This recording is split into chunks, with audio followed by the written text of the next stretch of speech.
My name is राजन। आज का हमारा टॉपिक ये है कि यूएस ट्रेड डील के साथ हमने सभी ने सुना टीवी में कि market will take a boom now question arises, सब कुछ होने के बावजूद ट्रेड डील भी हो गई, मीडिया में भी छप गया, कुछ कहने लगे कि 4 से 5% की यहाँ से इमीडिएटली मार्केट को ऊपर जाना चाहिए, कुछ ये कहने लगे कि एफआईएस का दोबारा इंटरेस्ट बनेगा। आखिर कारण क्या है कि मार्केट ने फिर एक करवट बदली और it has taken a bear trap हो गई मार्केट, समझ लीजिए आप। सबसे बड़ा क्वेश्चन ये अराइज होता है, should I invest into the stock market?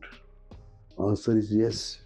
ये इसलिए है दोस्तों, स्टॉक मार्केट में इन्वेस्टमेंट किसी ट्रेड डील या किसी यूरोप के साथ डील का इमीडिएट इंपैक्ट भाई से पड़ने वाला है नहीं।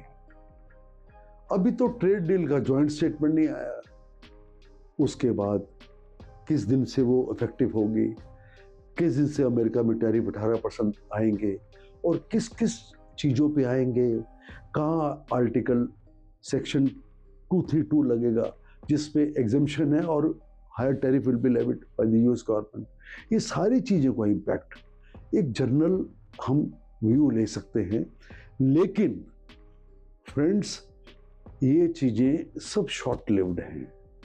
आखिर में चीज़ क्या है जो मार्केट में शेयर के प्राइस को इम्पैक्ट करती है और उसके प्राइस को डिसाइड करती है? That is the earnings, the future growth of the company, the sector which you are going to invest.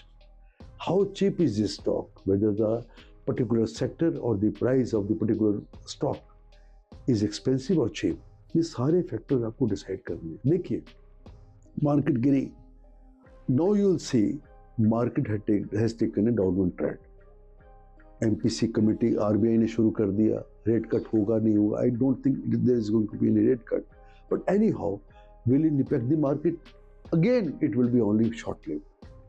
My only suggestion to you is that you should invest into the market only on a long-term basis. Why?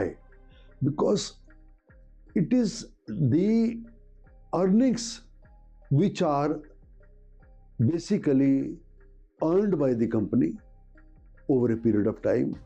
वो आपकी earnings उसके price में इसलिए आती है कि उसकी price to earning ratio decide होगी, प्राइस टू बुक वैल्यू क्या है। जैसे मैं बार बार हमेशा वीडियो में बोलता रहा, दोस्तों अगर आपका व्यू शॉर्ट टर्म है, स्पेकुलेशन है, इंट्राडे ट्रेडिंग है, तो mind it, you are going to take only a beating, loss ही होगा आपको। मेटल्स में अच्छी रिकवरी है, लेकिन मेटल में भी क्या है, कभी कभी कॉमेक्स में, कम्युनिटी एक्सचेंज में मेटल नीचे गिरते तो सारे स्टॉक उससे रिलेटेड, चाहे वेदांता हो, चाहे हिंदुस्तान जिंक हो, चाहे हिंदुस्तान कॉपर हो, उसका भी इम्पैक्ट आता है, हिंडाल्को पे भी आता है। तो ऐसे ही मैं बताऊं, बट लॉन्ग टर्म प्रीव्यू के हिसाब से ये सारे ट्रेड 9 से 10 पीई पे कर रहे हैं। Now they have become little expensive, similarly PSU banks are there. तो आपको, अगर आपका नजरिया लॉन्ग टर्म है, बट अगर आप शेयरों में इन्वेस्ट करते हैं तो you should always hedge your position, चाहे वो पोजीशन भी क्यों ना हो। उसके लिए आप सेबी रजिस्टर्ड इन्वेस्टमेंट एडवाइजर के पास जाइए, वो आपके बताएगा कि हेजिंग टेक्निक कैसे और मार्केट के सेंटीमेंट को देखते हुए कैसे अप्लाई करनी है। ये टेक्निक भी डिफरेंट होगी depending upon the position of the market. If the position of the market is negative, so you will see even the good stocks are going to correct, they are going to retreat from their prices. तो ये सारी चीज़ें आपको सोचनी पड़ेंगी दोस्तों, इसलिए मैं बार बार कहता हूँ, मैं again I am repeating it, अगर आप स्पेकुलेशन करेंगे, सट्टा खेलेंगे, तो you are not going to win at all, लेकिन लॉन्ग टर्म करेंगे तो you will definitely win. Thank you very much.